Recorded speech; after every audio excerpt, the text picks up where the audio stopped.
In the darkness of an Okinawan cave in May 1945, a starving mother clutched her two dying children, while American voices echoed closer.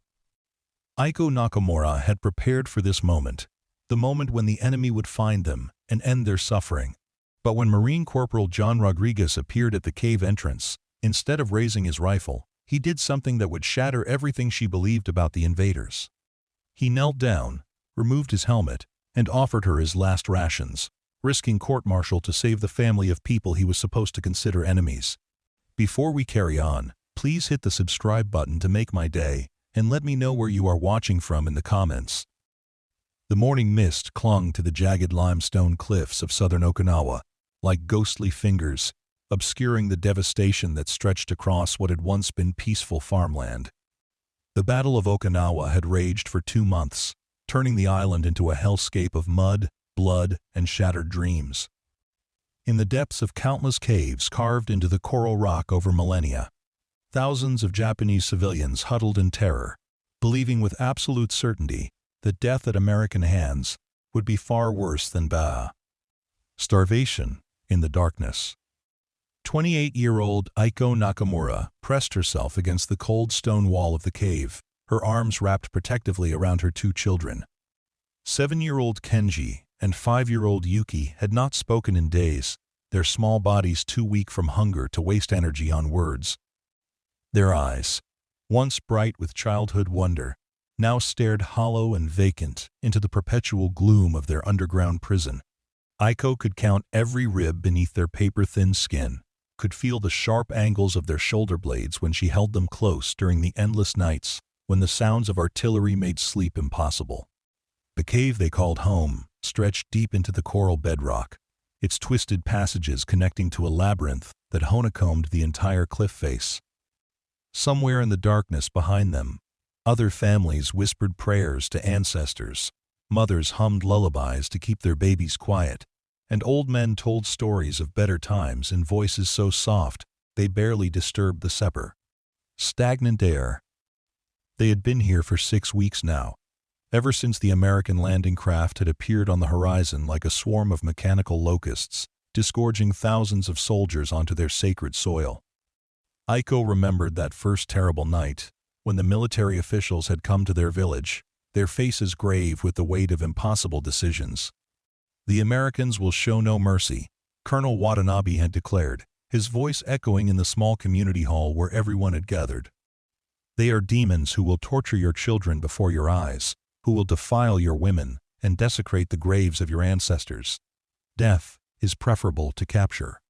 He had distributed grenades to the family heads, small metal objects that seemed to weigh more than mountains in their trembling hands.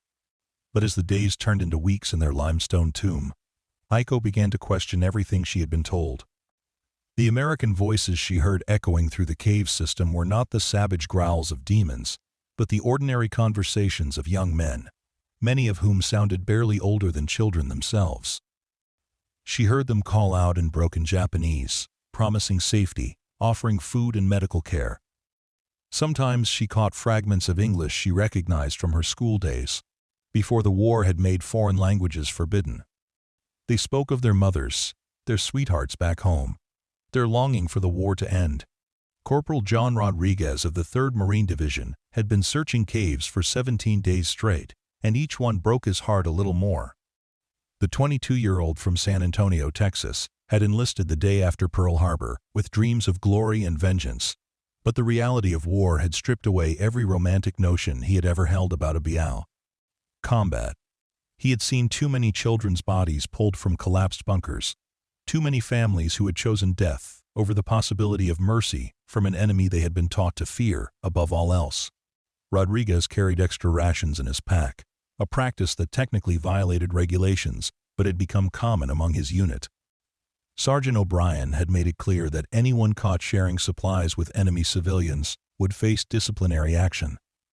But Rodriguez had grown up in a neighborhood where hunger was a familiar enemy, where his grandmother had taught him that feeding the hungry was a sacred duty that transcended politics and nationality. He couldn't reconcile the official policy with the faces of the starving families they encountered daily. On this particular morning, Rodriguez was leading a three-man patrol through a section of caves that intelligence reports suggested might be sheltering a significant civilian population.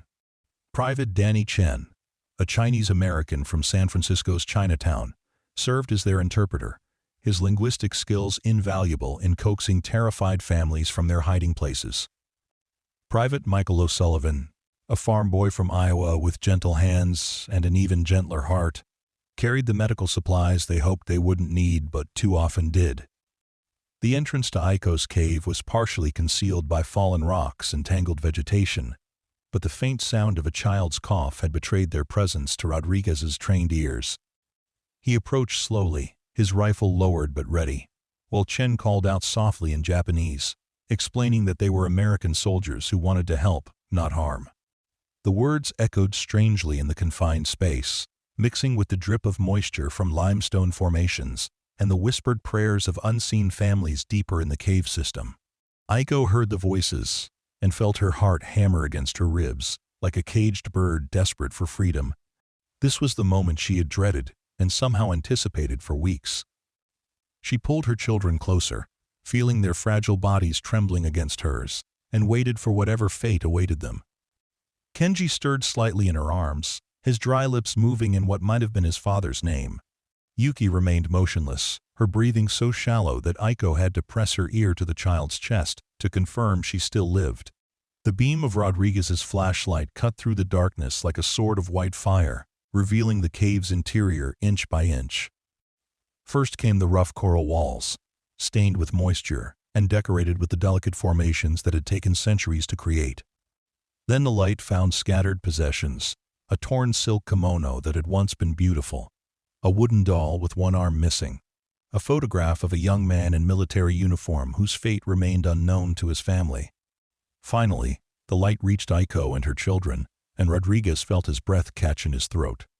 The woman was obviously well educated, her posture maintaining dignity, even in these desperate circumstances, but her face was gaunt with starvation, her traditional clothing hanging loose on a frame that had once kata, then fuller.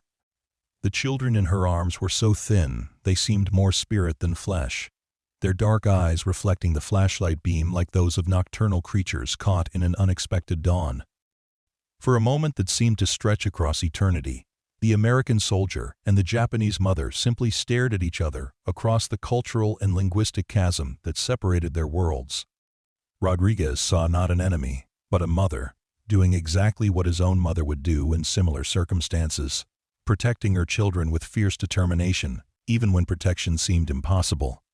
Aiko saw not the demon of propaganda, but a young man whose eyes held compassion rather than cruelty, whose hands trembled slightly as he lowered his weapon completely.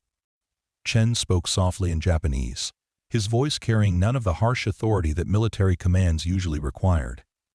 "We are here to help you. We have food and medicine. We will not hurt you or your children." The words seemed to hang in the air between them like a bridge that might either support their weight or collapse beneath the accumulated burden of months of mutual fear and mistrust. Rodriguez made a decision that would define not only this moment, but the rest of his life. Without waiting for orders or permission, he slung his rifle over his shoulder and slowly removed his helmet, setting it carefully on the cave floor. The gesture was one of vulnerability, of trust offered freely, despite every regulation and precaution he had been taught. Then he reached into his pack and withdrew his morning rations. A small feast by civilian standards, but representing his entire day's allocation of food. The package contained canned beef and potatoes, hardtack crackers that were nearly indestructible but reasonably nutritious, and a precious chocolate bar that he had been saving for a moment when morale needed lifting. Rodriguez opened the cans with his field knife, the metallic sound echoing strangely in the confined space, and set them on the cave floor between himself and the family. The smell of the food, rich and impossibly appealing after weeks of nothing but the stale air of the cave, made Kenji's stomach contract audibly. Aiko stared at the offered meal as if it were a mirage that might disappear if she dared to believe in its reality. Her children's eyes focused on the food with an intensity that spoke of dreams filled with remembered flavors and the phantom sensation of satisfied hunger. But years of wartime propaganda had taught her to suspect American kindness as a prelude to unspeakable cruelty, and she hesitated even as her maternal instincts screamed at her to accept anything that might keep her children alive for another day. Rodriguez understood her hesitation and did something that surprised even himself. He took a small portion of the food and ate it himself, demonstrating that it was not poisoned or tampered with in any way. The gesture was simple but profound, a wordless communication that transcended language barriers and cultural differences. He was literally putting his money where his mouth was, sharing in the risk he was asking her to take. Chen continued to speak softly in Japanese, explaining that the soldiers had orders to bring civilians to safety, that there were medical facilities and food distribution centers where families could recover their strength. He told them about the camps, where other Japanese civilians were not only surviving, but beginning to rebuild their lives with American assistance. His words painted a picture so different from what they had been told to expect, that it seemed like descriptions of another planet entirely. Slowly, with movements that spoke of profound exhaustion and desperate hope in equal measure, Aiko reached toward the offered food.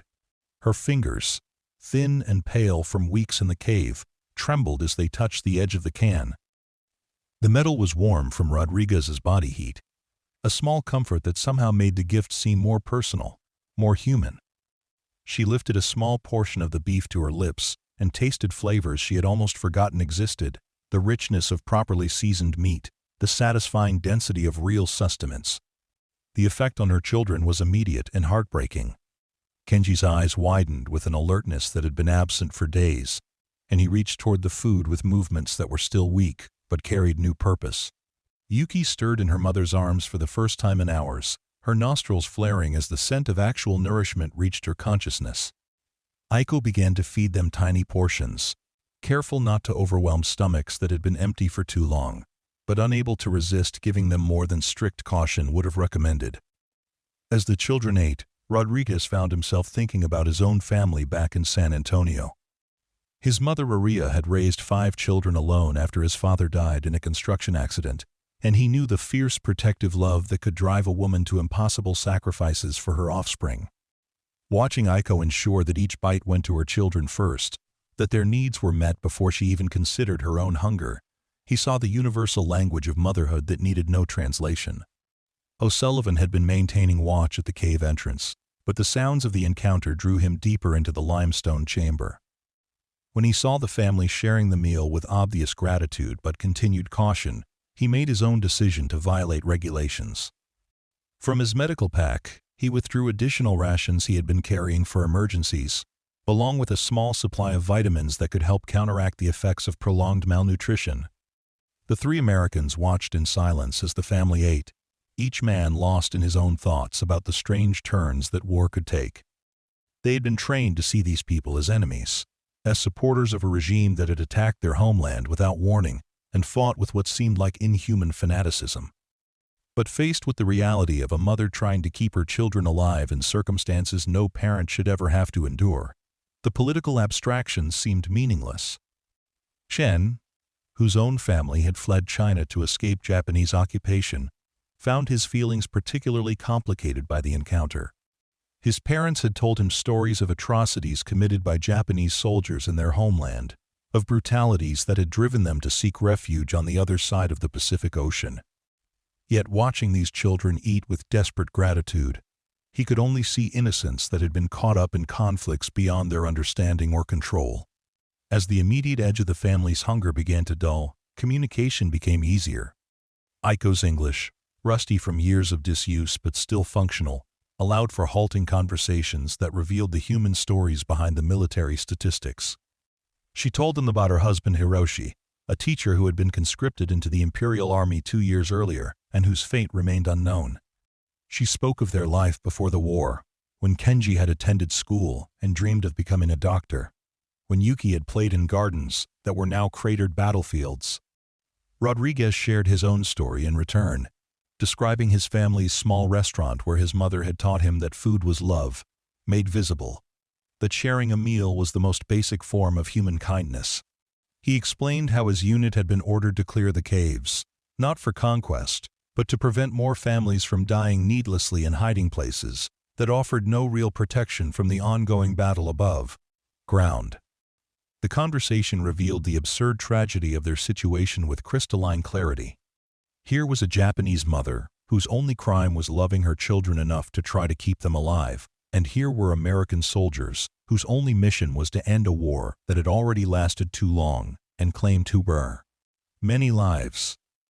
The propaganda that had painted each side as inhuman monsters dissolved in the face of shared humanity, replaced by the recognition that suffering transcended nationality, and that compassion was not a luxury that war could afford to eliminate.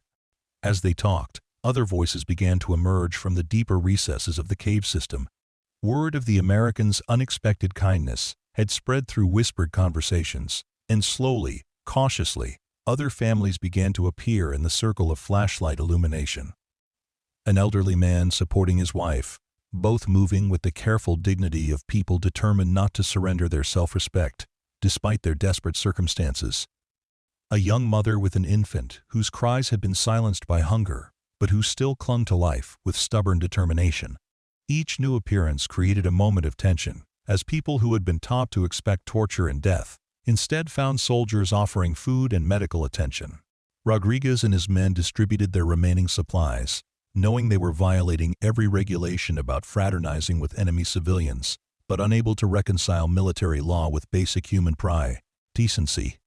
O'Sullivan began treating minor injuries and malnutrition symptoms, his gentle farm boy manner somehow transcending language barriers to communicate reassurance and care.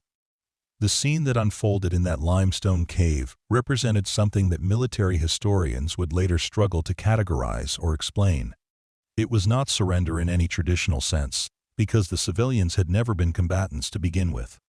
It was not conquest, because the Americans gained nothing strategic from their actions, and actually risked disciplinary measures for their unauthorized compassion.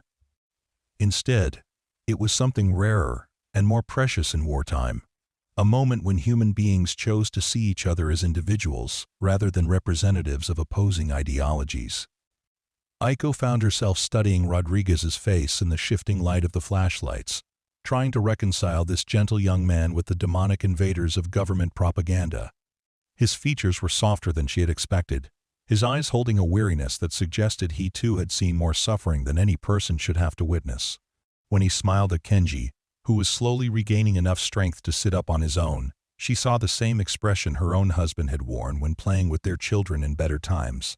The realization struck her with almost physical force that the enemy soldiers were as far from home as her own husband, equally subject to orders they might not personally agree with, equally human in their capacity for both cruelty and kindness. The propaganda had worked both ways, she understood now, teaching each side to see the other as something less than human in order to make killing psychologically possible. But propaganda required distance to maintain its power, and there was no distance left between them in the intimate confines of the cave. Chen was explaining the practical arrangements that would follow their rescue when the sound of approaching voices echoed through the cave system from the entrance. Rodriguez tensed, recognizing the authoritative tone of Sergeant O'Brien, who had undoubtedly come looking for the patrol that should have reported in 20 minutes earlier. The sergeant's voice carried the particular edge that meant someone was about to face uncomfortable questions about their adherence to military protocol. The moment crystallized into a choice that would define Rodriguez's understanding of duty for the rest of his life. He could order the civilians back into the depths of the cave system, report that the search had found nothing, and continue following regulations that prioritized military efficiency over human compassion. Or, he could stand by his actions, accept whatever consequences followed, and trust that his superiors would eventually recognize the value of winning hearts and minds, along with military victories. Rodriguez looked at Aiko, who was watching him with an expression that somehow conveyed both gratitude and understanding of his dilemma. Her children were visibly stronger after their first real meal in weeks, their eyes brighter and their movements more purposeful.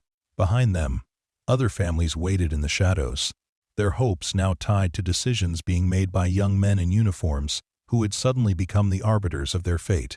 The corporal made his choice by doing nothing, by simply continuing to sit beside the family he had chosen to help and waiting for his sergeant to find them.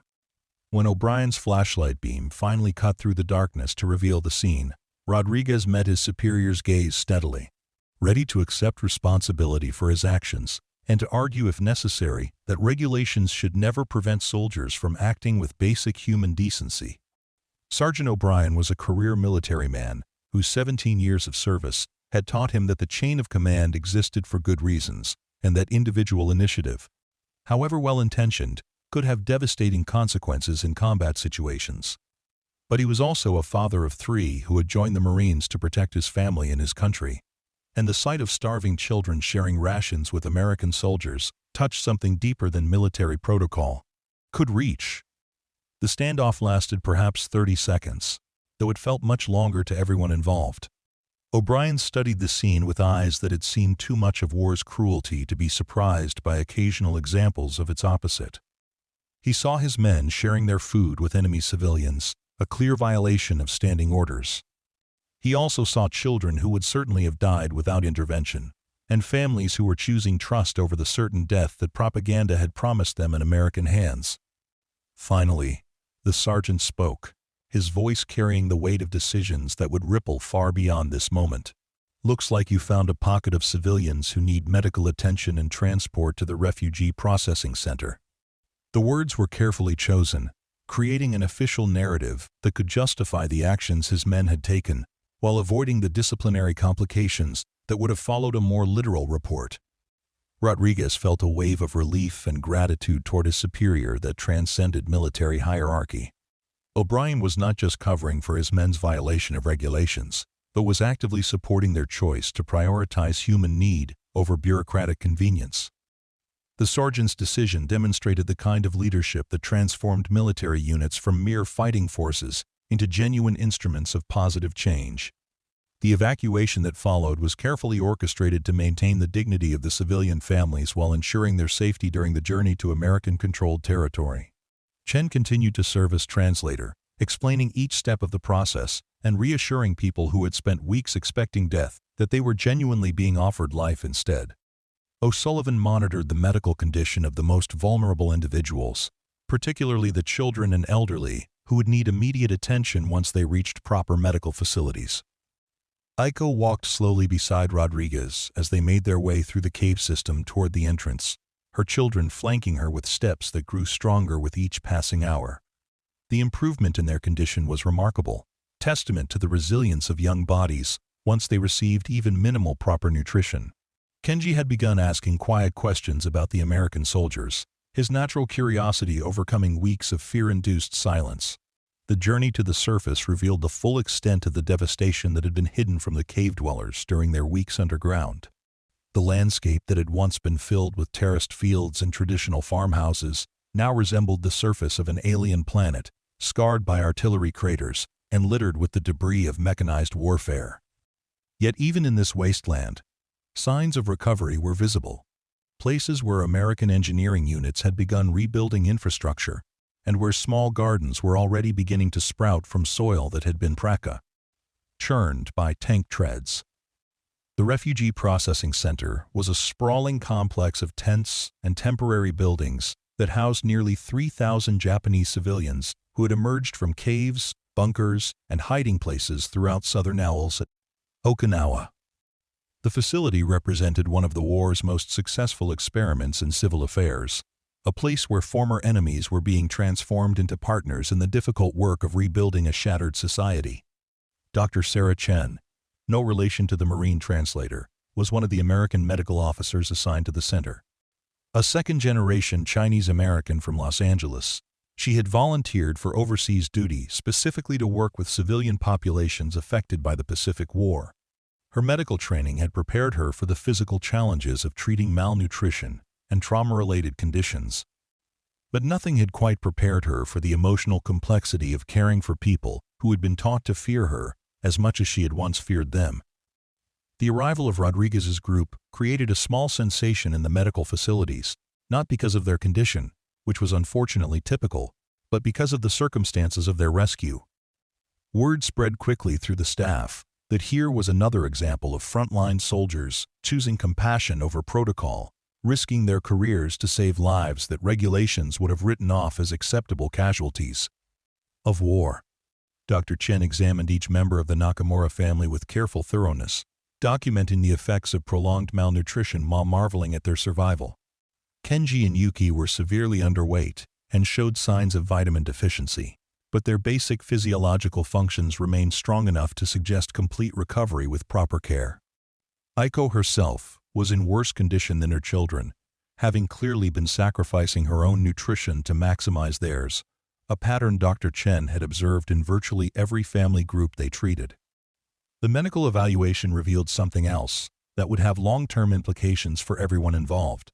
Aiko's education and language skills, combined with her obvious intelligence and natural leadership qualities, made her an ideal candidate for the interpreter and liaison positions that were becoming increasingly important as the American occupation took shape. The military government needed Japanese civilians who could serve as bridges between the occupying forces and the local population, people who understood both cultures and could help navigate the complex process of rebuilding a society. Rodriguez visited the family daily during their initial recovery period, partly to check on their progress, but mostly because he had been profoundly changed by the encounter in the cave. The experience had forced him to confront the human cost of war in ways that combat itself had somehow failed to do, showing him that victory could be measured not just in territory captured or enemies defeated, but in lives saved and relationships rebuilt. These visits gave him the opportunity to learn more about Japanese culture and to share aspects of his own background that helped establish genuine friendship across lines that propaganda had insisted were unbridgeable. Aiko taught him basic Japanese phrases while he helped her practice English conversation skills that had grown rusty during years when foreign languages were forbidden. The children, with the remarkable adaptability of youth, began treating him as an honorary uncle, a role that filled a void in their lives left by their father's absence. The transformation in the family's condition over the following weeks was nothing short of miraculous. Proper nutrition restored color to their faces and strength to their bodies, while medical attention addressed the various ailments that had developed during their time in the caves.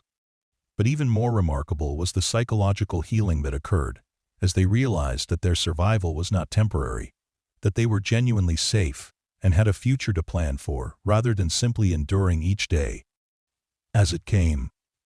Kenji's natural intelligence, liberated from the fog of malnutrition, revealed itself in rapid learning and insatiable curiosity about everything around him.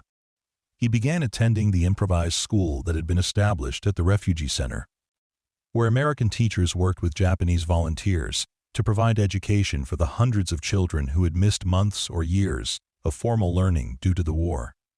His dream of becoming a doctor seemed less impossible now that he could envision a future in which Japanese children might have the same opportunities as their American counterparts.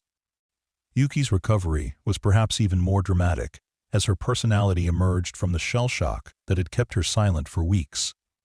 She revealed herself to be an artist by nature, creating elaborate drawings with whatever materials she could find, and showing a particular fascination with the machinery and equipment that surrounded them in the American facility. Her drawings became a form of communication that transcended language barriers, showing the adults around her both the trauma she had experienced and the hope she was beginning to feel. For Aiko, the recovery process was complicated by the weight of decisions that would shape not only her own future, but that of her children. The interpreter position she had been offered would provide financial security and meaningful work, but it would also make her a collaborator in the eyes of some Japanese who viewed any cooperation with the occupation as betrayal. The choice represented the broader dilemma facing all Japanese civilians in the aftermath of defeat, the question of how to survive and rebuild without sacrificing fundamental aspects of their identity and dignity. Rodriguez found himself grappling with his own complex feelings about the situation. His original mission had been to help defeat Japan and end the war, objectives that were clearly being accomplished through military victory. But his encounter with the Nakamura family had shown him that victory was meaningless unless it was followed by genuine peace. And that genuine peace required the kind of human connections that could only be built through individual acts of compassion and understanding.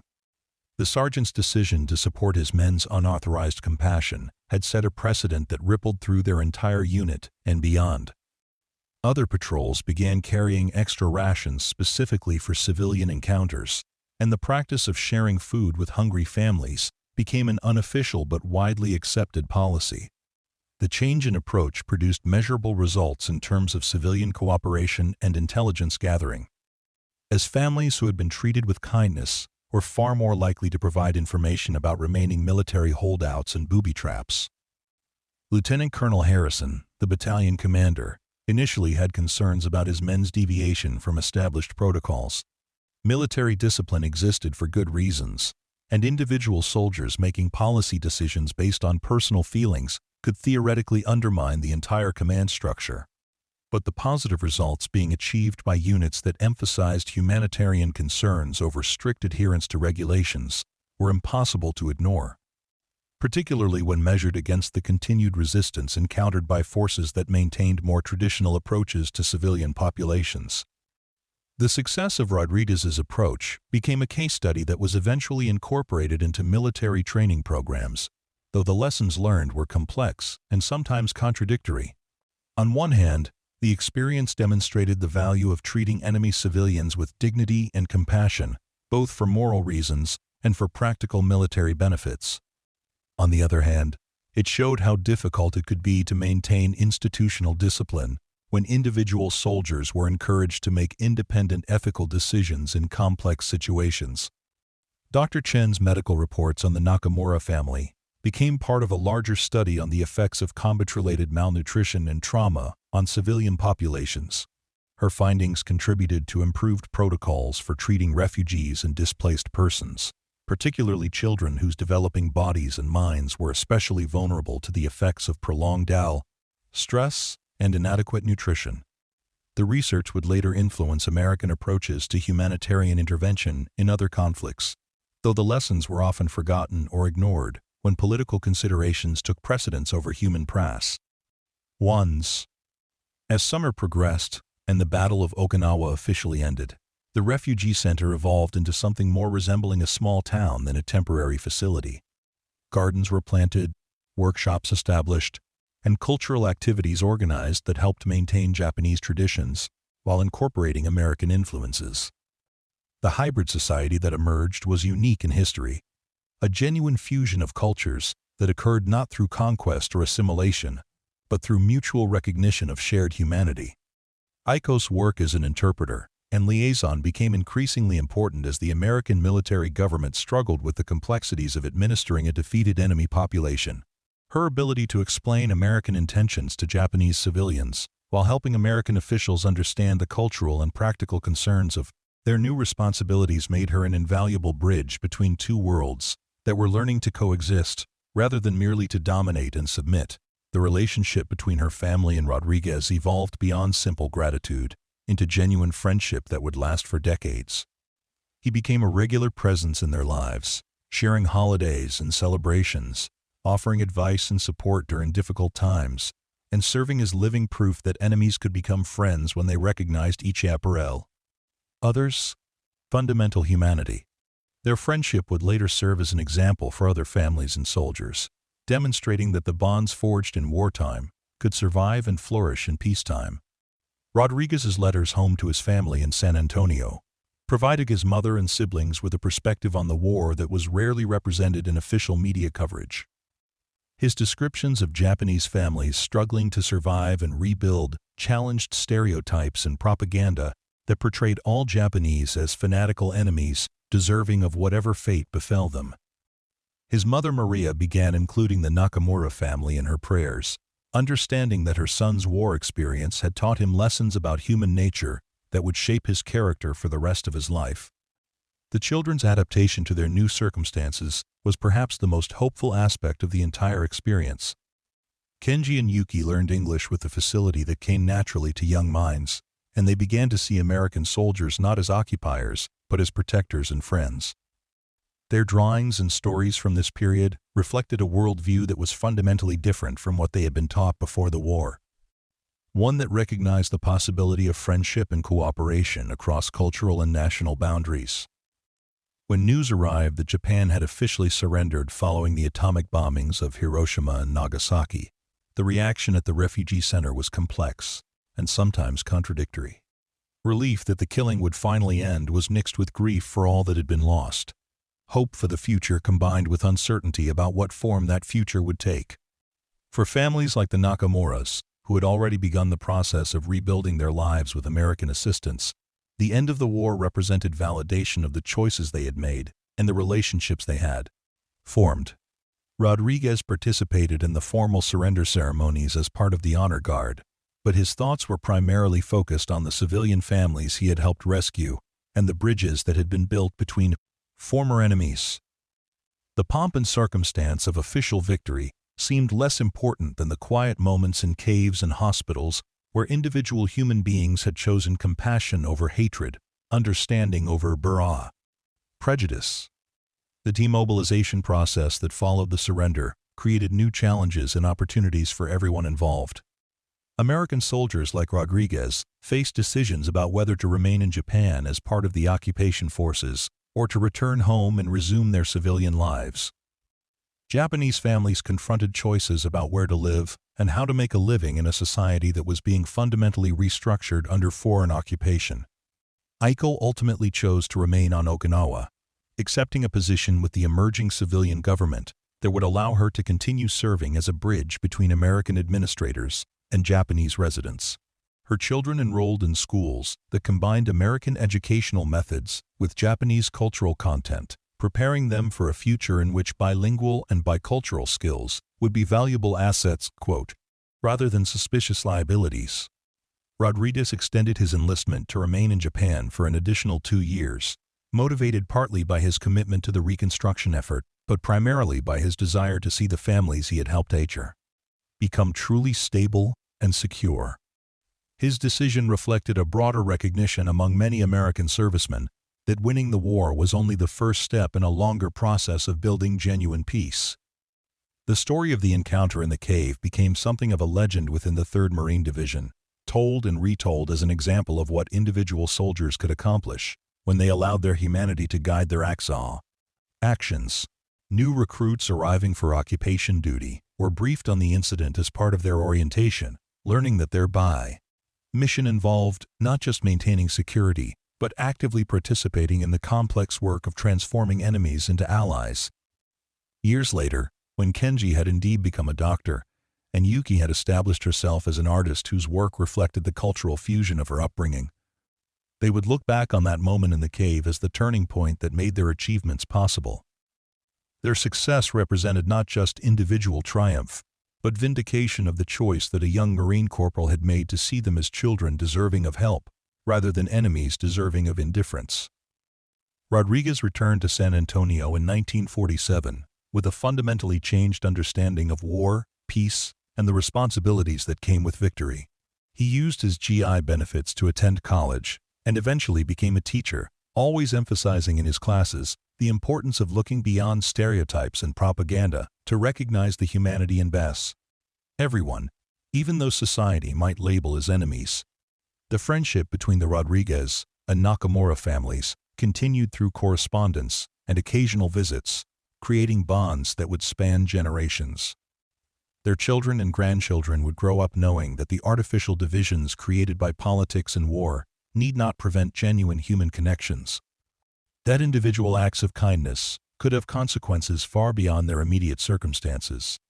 In 1975, 30 years after that first meeting in the cave, Rodriguez was invited to attend Kenji's medical school graduation ceremony in Tokyo.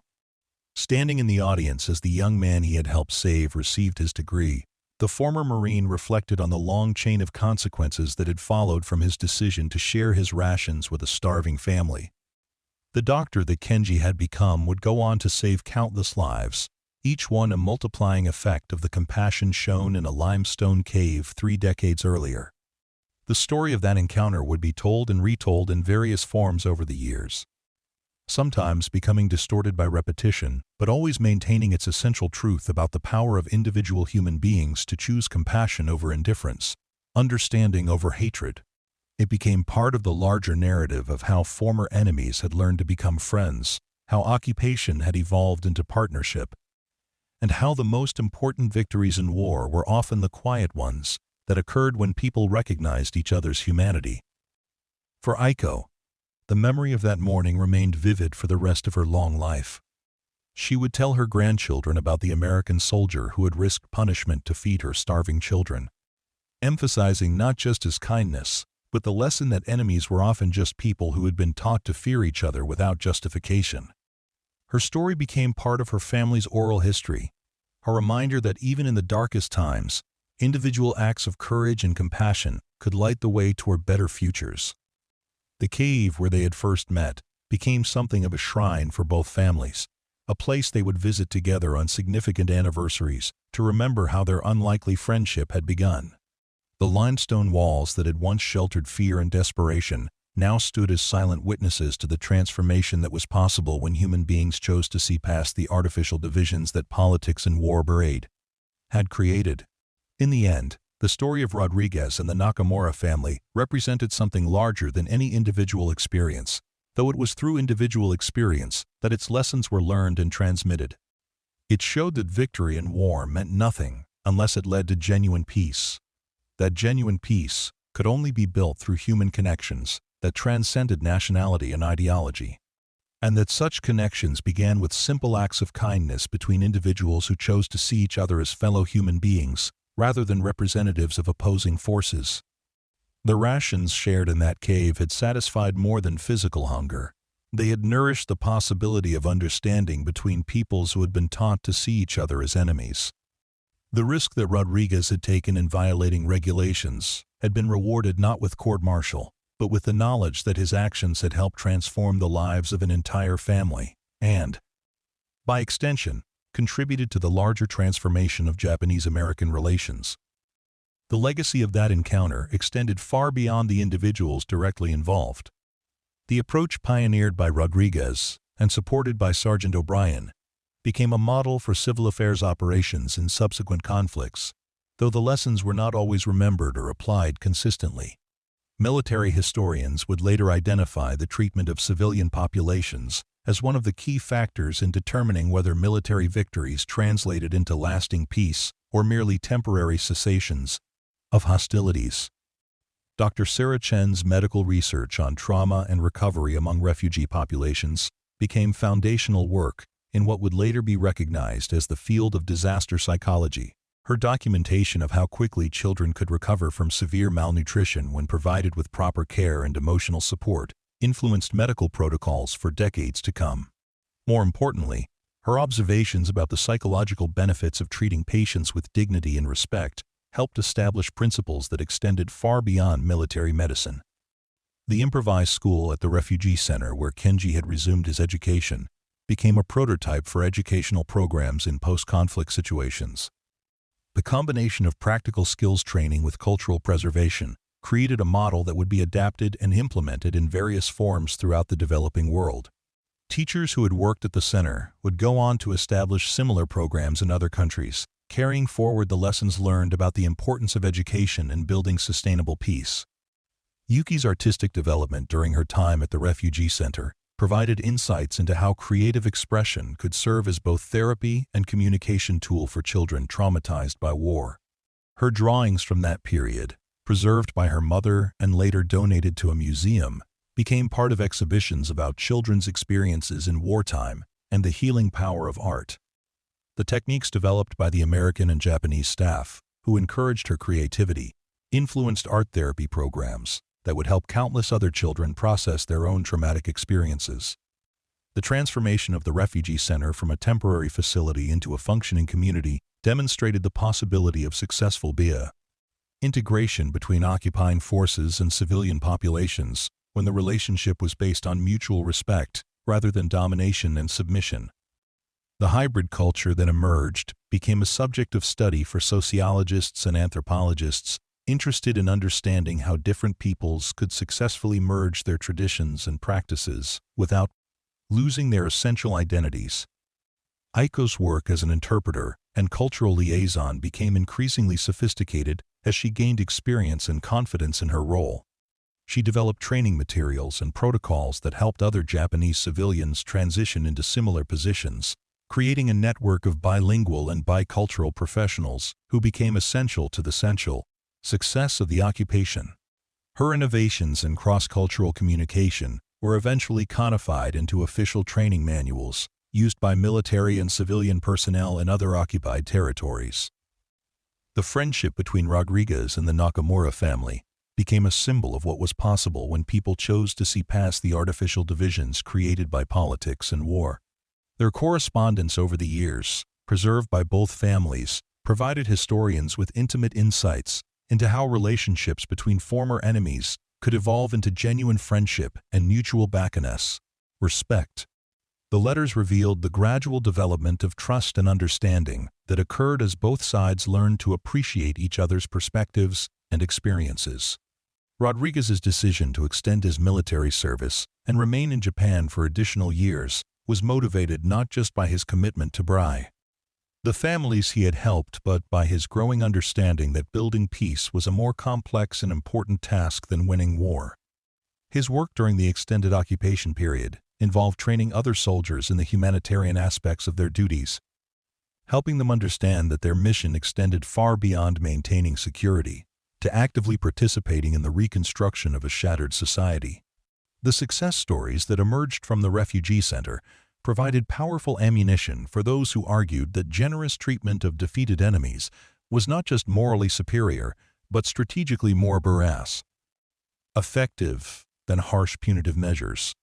The contrast between the cooperative attitude of civilians who had been treated with kindness and the continued resistance in areas where military forces maintained more traditional approaches to occupation, proved the practical value of humanitarian policies. When Rodriguez finally returned to civilian life in San Antonio, he brought with him a perspective on international relations that was informed by personal experience rather than abstract theory.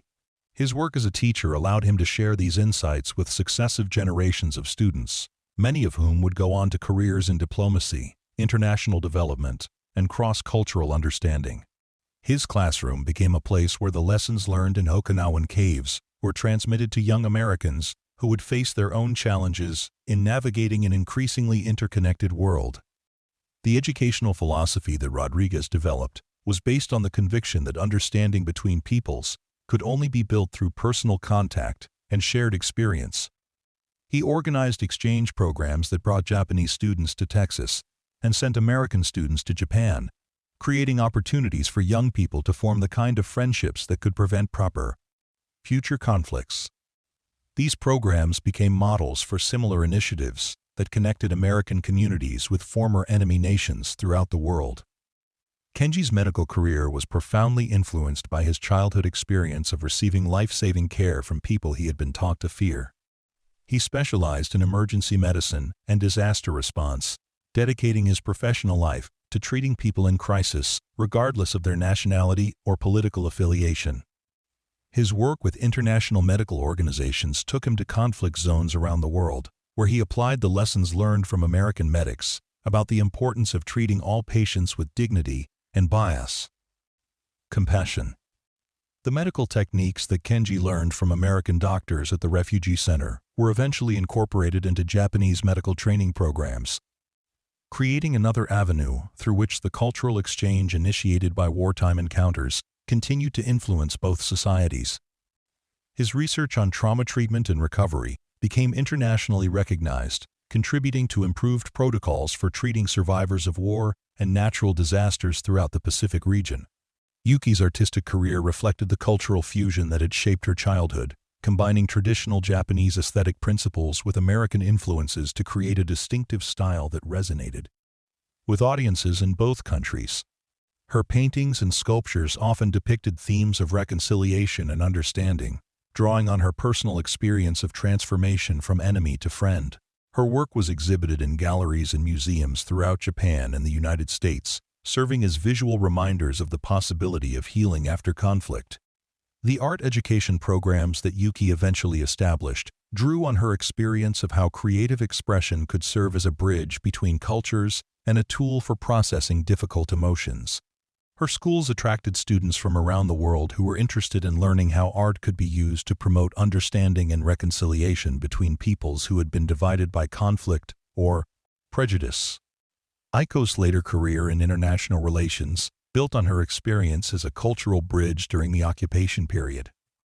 She became a specialist in post-conflict reconstruction, advising governments and international organizations on how to successfully integrate former enemies into peaceful relationships. Her expertise was particularly valuable in situations where cultural and linguistic differences made communication difficult, as she had learned firsthand how to navigate such challenges. The protocols and procedures that Aiko developed for cultural liaison work became standard practice in American military and civilian operations around the world. Her insights into the importance of treating local populations with respect and dignity were incorporated into training programs for personnel deployed to foreign countries, helping to prevent the kinds of cultural misunderstandings that could undermine even well-intentioned missions. The annual reunions that brought together the Rodriguez and Nakamura families became expanded gatherings that included other veterans and civilians whose lives had intersected during the occupation period. These events served as living laboratories for studying how relationships between former enemies could evolve and deepen over time, providing researchers with longitudinal data about the long-term effects of positive contact between different cultural groups.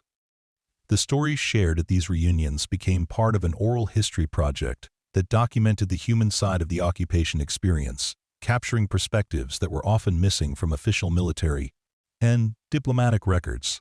These personal accounts provided valuable insights for historians trying to understand how individual experiences shaped larger historical processes and how policy decisions affected real people's lives.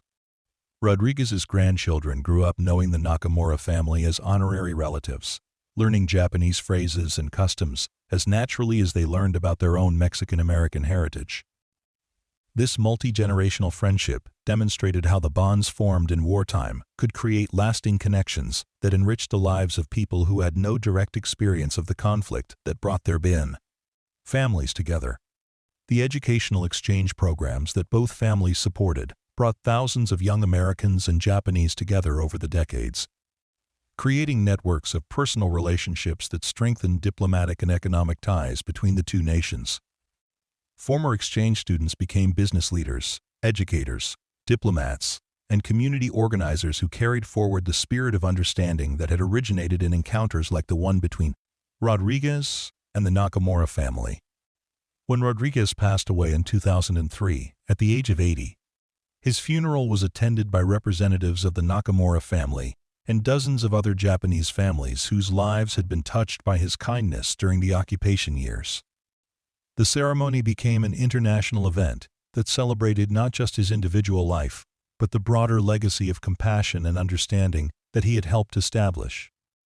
Kenji, by then a distinguished physician and medical researcher, delivered one of the eulogies, speaking about how a young Marine's decision to share his rations had set in motion a chain of events that had shaped the lives of countless people over more than half a century. His words captured the profound truth that individual acts of kindness could have consequences that extended far beyond their immediate circumstances, rippling through generations to create positive changes that their original authors could never have imagined.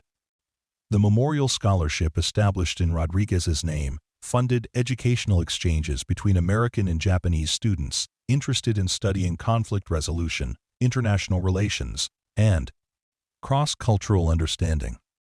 The program became a lasting tribute to his conviction that peace could only be built through personal relationships between individuals who chose to see past the artificial divisions created by politics and prejudice. Yuki's memorial artwork, installed at the site of the former refugee center on Okinawa, depicted the moment when her mother first accepted food from an American soldier. The sculpture captured not just the historical significance of the encounter, but its emotional truth, showing how a simple act of kindness could transform fear into trust, hatred into friendship, and conflict into cooperation. The bronze figures seemed to embody the possibility of redemption that existed even in the darkest moments of human history, suggesting that individual choices could matter more than institutional policies in determining whether conflicts led to lasting division or eventual reconciliation. The memorial became a pilgrimage site for people interested in learning about how enemies could become friends and how personal relationships could overcome political differences. Aiko lived to see her 100th birthday, celebrated by a family that included not only her biological descendants, but the Rodriguez family, and dozens of others whose lives had been touched by the encounter in the Bai cave. Her longevity allowed her to witness the full flowering of the relationships that had begun in such desperate circumstances. To see how her children and grandchildren had built lives that bridged cultures and promoted understanding between peoples who had once seen each other as enemies. In her final interviews with historians and journalists, Aiko emphasized that the transformation she had witnessed was not unique or miraculous, but represented the natural result of treating people with basic human dignity and respect. She argued that the lessons learned during the occupation period were applicable to conflicts throughout the world and throughout history, that the key to lasting peace was always the same: individual human beings choosing to see each other as fellow travelers on the human journey rather than as representatives of opposing ideologies. The story of Rodriguez and the Nakamura family became required reading in military academies, diplomatic schools, and international relations programs throughout the world. Their experience provided concrete examples of abstract principles about conflict resolution and peace-building, showing how theoretical concepts played out in the lives of real people facing actual challenges. The case study was particularly valuable because it demonstrated both the immediate humanitarian benefits and the long-term strategic advantages of treating former enemies with generosity rather than, quote, vengeance. The final chapter of their story was written not by any individual, but by the thousands of people whose lives had been influenced by their example. Teachers who had learned about compassion from Rodriguez's classroom lectures went on to create educational programs that promoted understanding between different cultural groups. Doctors trained by Kenji carried his philosophy of treating all patients with dignity to medical practices around the world. Artists influenced by Yuki's work created their own expressions of reconciliation and hope. The cave where it all began remained largely unchanged by the passage of time, its limestone walls still bearing the traces of families who had sheltered there during the darkest days of the Battle of Okinawa. But the meaning of the space had been transformed completely, from a place of fear and desperation into a symbol of hope and possibility. Visitors from around the world came to see where a young Marine had chosen compassion over regulation, where a Japanese mother had chosen trust over fear, and where the seeds of lasting friendship had been planted in the most unlikely soil.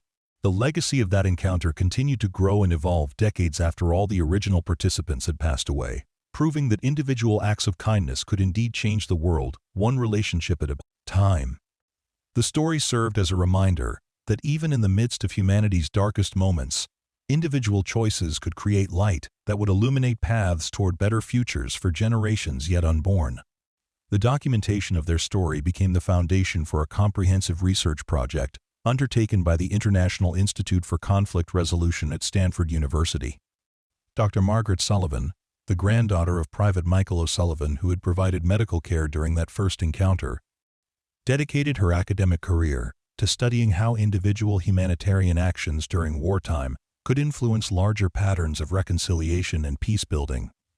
Her longitudinal research followed the descendants of both families through multiple generations, tracking how the values and relationships established in 1945 continued to shape their choices and opportunities decades later. The data collected by Dr. Sullivan's team revealed remarkable patterns that challenged conventional wisdom about the lasting effects of wartime trauma. Children who had experienced positive contact with former enemies during their formative years showed significantly higher levels of empathy, cross-cultural competence, and conflict resolution skills throughout their adult lives. They were more likely to choose careers in international relations, education, healthcare, and other fields that involved helping others across cultural boundaries. Perhaps even more significantly, these individuals demonstrated remarkable resilience in facing their own personal challenges and were more likely to extend assistance to others in crisis situations. The kindness they had received as children seemed to have created a psychological template that influenced their behavior patterns throughout their lives, creating a positive cycle that benefited not only their immediate families, but their broader communities as well. The research also documented how the story of the cave encounter had been transmitted through multiple channels, creating what sociologists termed a cultural meme that influenced behavior far beyond the immediate participants. Military units that learned about Rodriguez's actions during their training were more likely to engage in humanitarian activities when deployed overseas. Civilian organizations that heard the story through various retellings incorporated its lessons into their own approaches to community service and international development work. One particularly striking example of this ripple effect occurred in 1994 when Major Lisa Rodriguez, the granddaughter of Corporal John Rodriguez, was serving as a civil affairs officer during peacekeeping operations in the former Yugoslavia. Faced with a situation involving displaced families hiding in bombed-out buildings, she consciously drew on her grandfather's example, using her own rations and medical supplies to establish trust with frightened civilians who had been taught to fear American intervention forces. The techniques that Major Rodriguez employed were directly descended from those pioneered by her grandfather 50 years earlier. Adapted for different circumstances, but based on the same fundamental recognition that treating people with dignity and compassion was both morally correct and strategically effective. Her actions during the Bosnian crisis led to the successful evacuation of over 200 civilians from areas that were about to become active combat zones, saving lives and establishing relationships that facilitated broader peacekeeping efforts throughout the region. The success of Major Rodriguez's humanitarian initiatives in Bosnia caught the attention of senior military leadership, leading to her assignment to develop new protocols for civil affairs operations that emphasized the importance of individual soldier initiative in humanitarian situations. These protocols, known informally as the Rodriguez Doctrine, were eventually implemented throughout the American military and shared with Allied forces engaged in peacekeeping and humanitarian missions around the Braun world.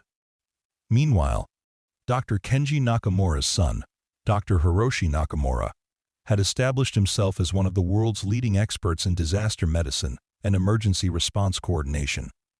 His work with Doctors Without Borders took him to conflict zones and natural disaster areas throughout Asia, Africa, and Latin America, where he applied the lessons his father had learned about treating patients with dignity, regardless of their background or circumstances. Dr. Hiroshi Nakamura's medical innovations were particularly significant in the field of pediatric trauma care, where his childhood experience of recovery from severe malnutrition had given him unique insights into the psychological as well as physical aspects of treating young patients. His protocols for establishing trust with traumatized children drew explicitly on his grandfather's stories about how American medics had helped his own father recover, not just from physical ailments, from the deeper wounds of fear and mistrust. The medical techniques developed by the Nakamura family's 2 generations of doctors became standard practice in international humanitarian medicine, influencing the training of thousands of healthcare workers who would go on to serve in crisis situations around the world. Their approach emphasized that healing involved not just addressing immediate physical symptoms, but rebuilding patients' fundamental trust in the possibility of safety and care. Yuki's daughter, renowned sculptor Akemi Nakamura Chen, created a series of memorial installations that were placed at sites of historical reconciliation throughout the Pacific region. Her work drew on family stories and archival materials to create powerful visual narratives about the transformation from conflict to cooperation. The most famous of these installations, The Gift of Food, was placed at the Peace Memorial Park in Hiroshima, where it served as a reminder that even in the aftermath of devastating conflict, individual acts of kindness could plant seeds for future friendship. The artistic legacy of the Nakamura family extended beyond formal fine arts into popular culture and media. Akemi collaborated with documentary filmmakers, writers, and museum curators to ensure that the story of the cave encounter reached the widest possible audience. Her artistic vision helped transform what could have been merely historical anecdote into compelling contemporary art that spoke to current conflicts and challenges around the world. The educational programs inspired by the Rodriguez-Nakamura friendship had grown into a network of institutions that spanned multiple continents. The Rodriguez-Nakamura Foundation, established with contributions from both families and their extended networks of friends and colleagues, funded scholarships, exchange programs, and research initiatives that promoted cross-cultural understanding and conflict resolution. By 2015, The foundation had sponsored educational exchanges for over 10,000 students, funded research projects in 37 countries, and supported the development of curricula that taught conflict resolution skills in hundreds of schools around the world. The impact of these programs was measured not just in academic achievements, but in the life choices made by participants, many of whom went on to careers in diplomacy, international development, education, and humanitarian work.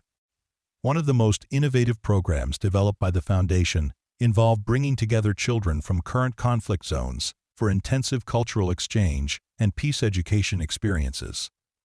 These programs, held at locations throughout the world, created opportunities for young people who had been taught to see each other as enemies to form genuine friendships based on shared interests and common humanity. The success rates of these programs in creating lasting positive relationships between participants from opposing sides of conflicts were remarkable, with follow-up studies showing that over 90% of participants maintained contact with their international partners for years after the programs ended.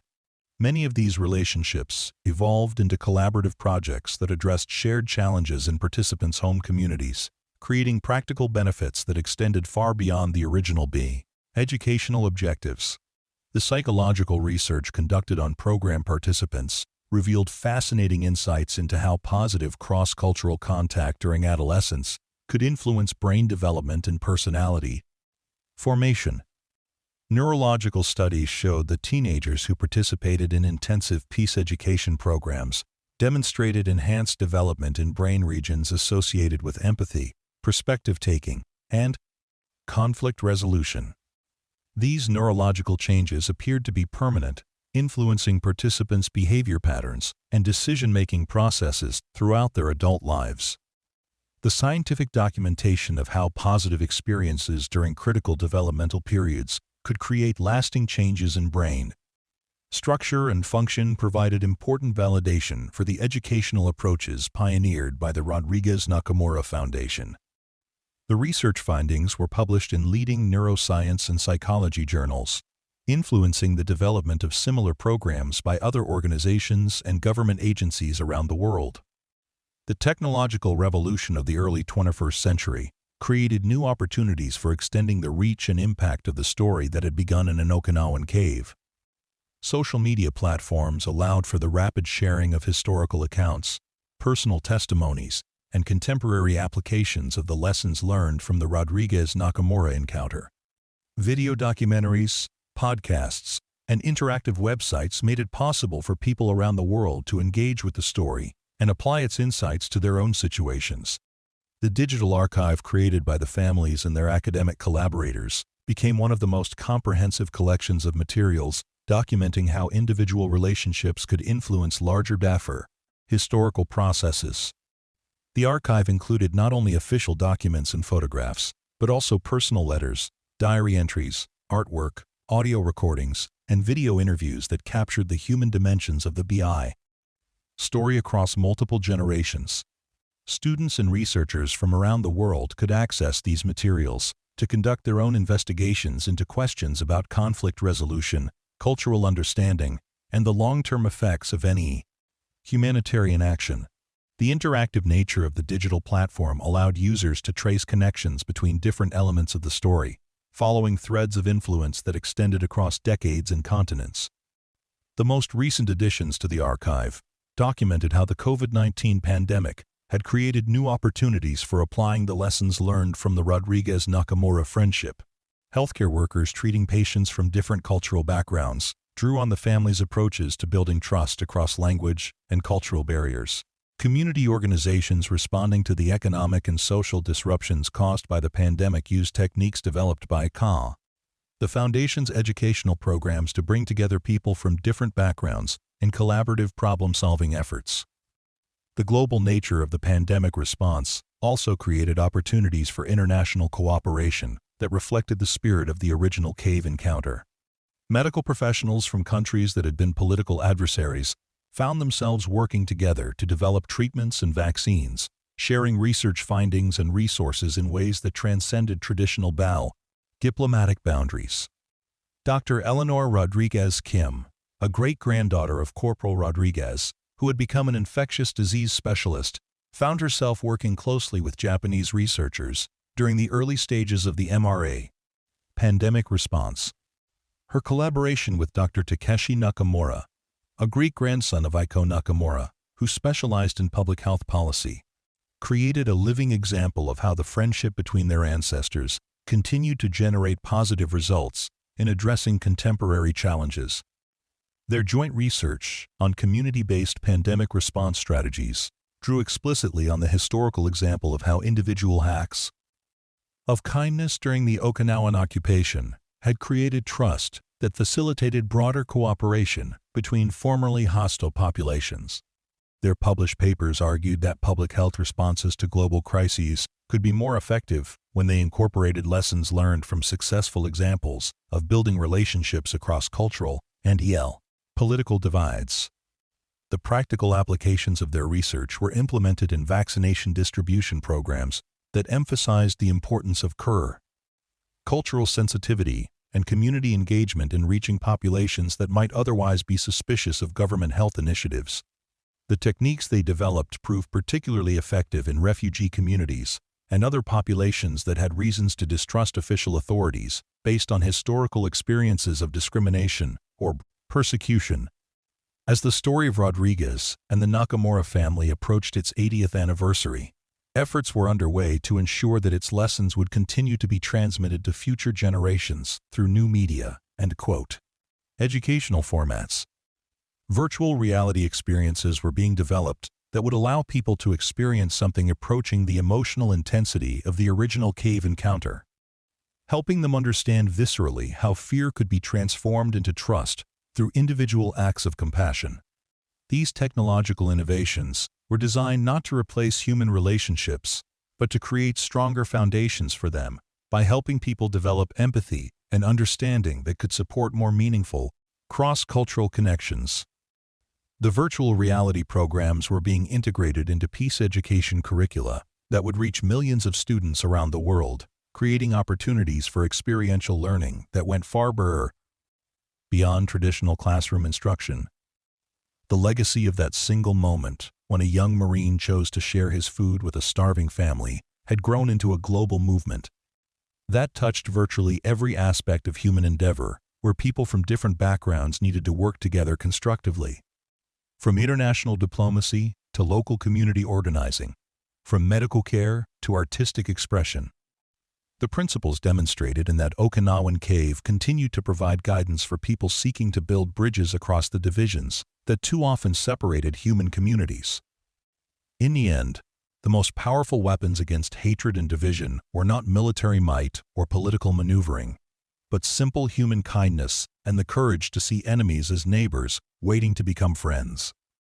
The story that had begun with a moment of desperate hunger in a limestone cave had become a testament to the unlimited potential of individual human beings to create positive change through conscious choices to extend compassion across the artificial boundaries that politics and prejudice had constructed between peoples who shared far more in common than the differences that had been manufactured to justify their brawl. Separation.